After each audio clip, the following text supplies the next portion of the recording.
భారతదేశంలో గత కొన్ని రోజులుగా గుడ్లు తినకూడదు, గుడ్లు తింటే క్యాన్సర్ వస్తుందనే ఒక వార్త అయితే దావానంలా వ్యాపించింది.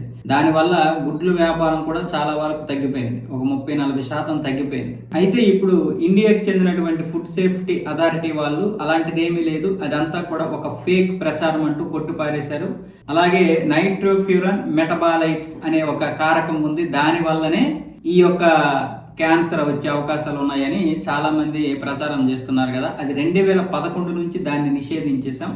గుడ్డు తయారవుతున్నప్పటి నుంచి ప్రతిదీ కూడా అంతర్జాతీయ ప్రమాణాలని దృష్టిలో పెట్టుకొని మనం అంతా కూడా చెకింగ్ చేస్తున్నాం. అంతా కూడా అంతర్జాతీయ ప్రమాణాలతోనే జరుగుతుంది. ఎవరు కూడా గుడ్డు విషయంలో అధైర్యపడొద్దు, అందరూ కూడా పుష్టిగా తినొచ్చు అంటూ ఇంతకుముందు ఏ విధంగా అయితే ధైర్యంగా తిన్నారో అదే విధంగా తినండి అంటూ ఫుడ్ సేఫ్టీ అథారిటీ వారు అయితే మనకు ఒక గ్రీన్ సర్టిఫికేట్ ఇచ్చేశారు.